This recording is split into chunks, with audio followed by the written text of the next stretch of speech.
Welcome back to the trading floor. I'm David Axtell. Episode 14. We're continuing part 4. And today we're going inside a bank treasury to answer a question that drives trillions of dollars of daily activity. How do you fund assets in a currency you don't naturally have? Last episode, I explained FX swap mechanics, near leg, far leg, swap points. Today, we see why it matters, because this isn't abstract. This is how the global banking system actually works. Let me set up the problem. You're the treasurer of a large European bank, Deutsche Bank, BNP Paribas, Société Générale. Pick one. Your deposit base is primarily euros. Your customers in Frankfurt, Paris, and Amsterdam deposit euros. That's your natural funding currency. But your loan book is global. You have dollar-denominated corporate loans in New York, sterling mortgage exposures in London, yen-denominated positions from your Tokyo branch. You need to fund assets in currencies you don't naturally collect. Non-US banks collectively hold over $13 trillion in dollar-denominated assets. That's a BIS figure. 13 trillion. And much of it is funded not through dollar deposits, which these banks don't naturally have, but through FX swaps. This is the single biggest use case for the FX swap market, synthetic cross-currency funding. Let me walk you through how it works. Your bank has excess euro deposits. Let's say you can fund euros at the ECB rate 3.75%. You need $200 billion for your US loan portfolio. You execute a 3-month Euro-USD swap. Near leg, sell euros, receive dollars. Far leg, buy euros back, return dollars. The dollar funding cost is determined by the swap points plus the cross-currency basis. Here's where the textbook gets it wrong. In theory, covered interest parity says the cost should simply be the dollar interest rate. Borrow euros at 3.75, swap into dollars. The swap points adjust so your all-in cost equals the dollar rate of 5.25, clean, elegant, arbitrage-free. In practice, that hasn't been true since 2008. The cross-currency basis means you pay more. For Euro USD, the basis has averaged negative 30 to 50 basis points since the financial crisis. That means your synthetic dollar funding costs 5.25 plus 30 to 50 basis points, 5.55 to 5.75% every quarter, year after year. That might not sound like much, but on $200 billion, 50 basis points is $1 billion a year, real money, hitting your net interest margin, affecting your lending decisions, shaping your entire strategy. Why does the basis exist? This is one of the most important questions in modern financial markets. Before 2008, covered interest parity held almost perfectly. The basis was within 5 basis points, essentially zero. Banks could fund in any currency at close to theoretical cost. The textbooks were right. Then the crisis happened. And 3 structural changes created a permanent basis. First, Basel III, the new regulatory framework, imposed leverage ratio constraints on bank balance sheets. FX swaps consume balance sheet capacity. Dealers who used to arbitrage away basis deviations can no longer do so profitably because the capital charge eats the profit. The natural arbitrage mechanism is broken. Second, structural dollar demand. European and Japanese banks have massive dollar asset books. They need to roll their swap funding continuously. That creates a permanent, one-directional flow in the swap market. Sell euros, buy dollars, over and over. That demand pressure pushes the basis wider. Third, market segmentation. Not every participant has equal access to the swap market. Smaller banks face wider spreads. Some institutions have credit line constraints. The market isn't perfectly competitive, and frictions prevent efficient pricing. The result? A persistent tax on cross-currency funding that shows no sign of disappearing. The basis is now a structural feature of global financial markets. Treasury professionals who ignore it are mispricing their funding. So, how do banks optimize? Smart treasury operations don't rely on a single funding source. They build diversified programs across multiple channels, each with different cost profiles, risk characteristics, and stress resilience. Let me give you a typical framework. 40 to 50% from secured repo. Treasury bonds as collateral, lowest cost, most stable availability during stress, but requires high-quality collateral you might not want to encumber.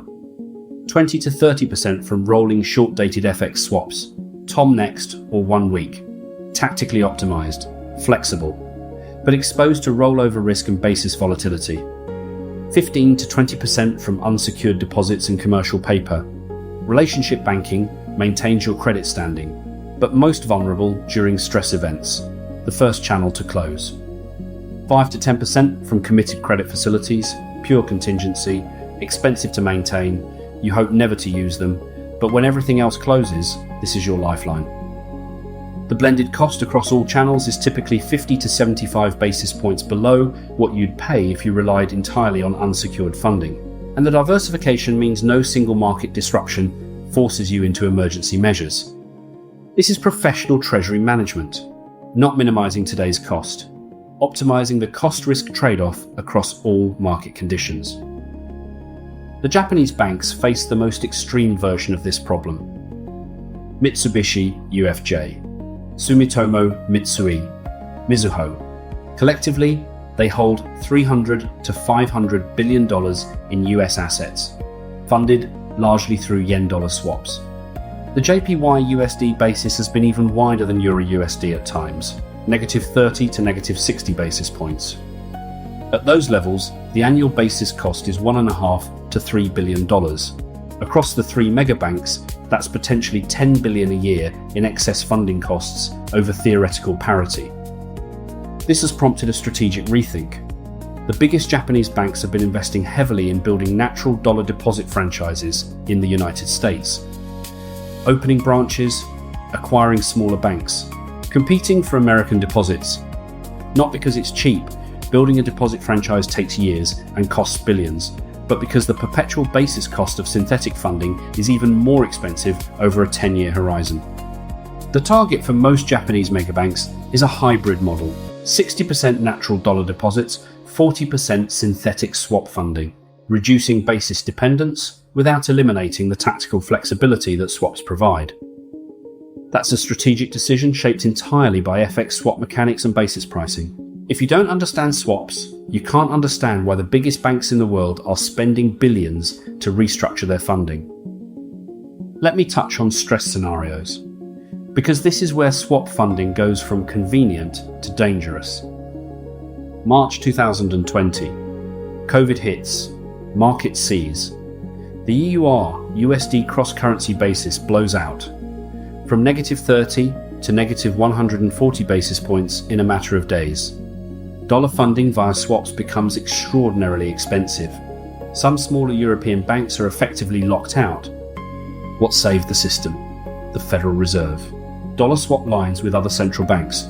The ECB, Bank of Japan, Bank of England, Swiss National Bank. The Fed said, "We will provide dollars. Unlimited quantity, fixed price." Those swap lines are the subject of a later episode. But the point for today is this: FX swap funding is flexible, efficient, and cheap in normal markets. In stress, it can disappear or become prohibitively expensive. The basis is the barometer. When it spikes, the system is under strain. This is why regulators care about FX swap exposures, why the BIS has called them hidden debt, why liquidity stress tests include swap rollover scenarios, and why every bank treasury needs a contingency plan for when the swap market closes. Let me also mention quarter-end and year-end effects, because they're predictable and significant. At every quarter-end, banks window dress their balance sheets for regulatory reporting. Swap activity drops as dealers reduce balance sheet usage. The basis typically widens by 5 to 15 basis points in the last week of each quarter. At year-end, the effect is even larger, 20 to 30 basis points of additional cost. If you're a corporate treasurer and you need to roll a swap on December 31st, you're paying significantly more than on December 15th. Smart treasury teams plan around these calendar effects. Execute rolls before quarter end. Extend tenors to bridge over reporting dates. Avoid being a forced buyer of swap funding when the market knows you need it. These are practical details that don't make it into textbooks, but they save real money. To sum up, FX swaps aren't just a product. They're the funding infrastructure of the global banking system. $13 trillion of non-US bank assets depend on them. The cross-currency basis is a permanent cost that shapes strategic decisions at the highest levels. And the stress behavior of the swap market is a systemic risk that central banks actively monitor and manage. Next episode, we go to the central banks themselves, dollar swap lines, crisis interventions, how the Fed became the lender of last resort to the entire world's dollar funding needs, and what that means for the FX market. This is The Trading Floor. I'm David Axtell. FX Cash Products by Luigi Rondanini and myself is now available through all major marketplaces and directly from rondanini.com. The chapter on funding applications walks through synthetic borrowing calculations, basis decomposition, and multi-source funding frameworks in full detail. For more depth, visit learn.rondanini.com. 122 professional mini-manuals, plus production-ready Python tools for funding cost analysis, basis tracking, and swap program optimization. For corporate treasury teams navigating dollar funding strategy or regulatory liquidity requirements, Luigi provides consultancy through rondanini.net. And for institutions needing FX and treasury expertise, I'm available through axtellconsulting.net. See you in episode 15.